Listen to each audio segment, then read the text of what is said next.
Welcome to qnawire. Let's consider the following reaction that occurs in a blast furnace. We have 3 Fe2O3 solid plus CO gas to produce 2 Fe3O4 and CO2 gas. For part A, for this reaction, we're asked to calculate delta H and delta S. So delta H naught is equal to the sum of the delta H naught formation of the products minus the sum of the delta H naught formation of the reactants. This would be equal to 2 delta H naught formation of Fe3O4 solid plus delta H naught formation CO2 gas minus 3 delta H naught formation Fe2O3 solid plus delta H naught formation CO gas, and this would be equal to 2, this is negative 1117 kilojoules per mole, plus 393.5 kilojoules per mole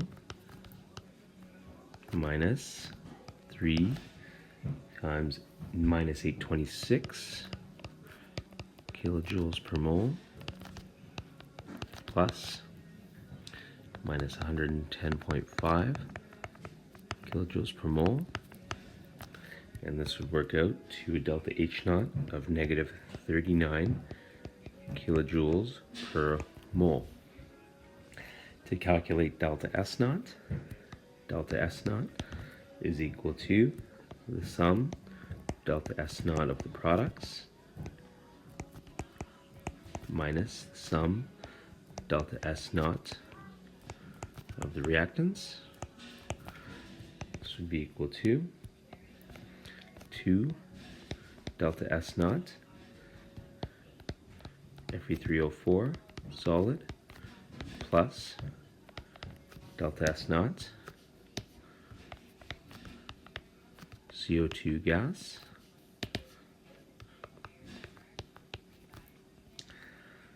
minus 3 delta S naught Fe2O3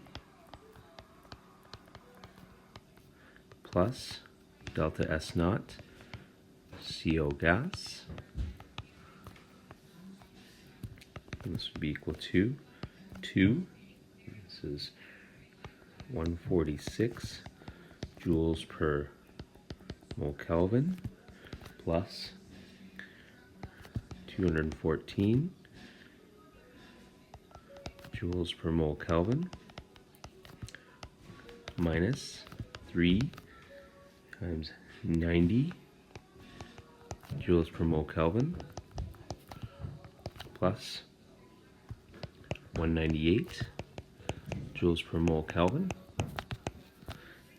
Delta S naught works out to 38 joules per mole Kelvin, or 0.038 kilojoules per mole Kelvin. For part B, assume that delta H and delta S naught are independent of temperature. Calculate delta G naught at 800 degrees Celsius. So our temperature is equal to 800 degrees Celsius, which is equal to 1073 Kelvin. To calculate delta G naught is equal to delta H naught minus T delta S naught. Delta H naught is negative 39 kilojoules per mole minus temperature 1073 Kelvin, delta S naught, 0.038 kilojoules per mole Kelvin. And this would work out to minus 80 kilojoules per mole for delta G naught.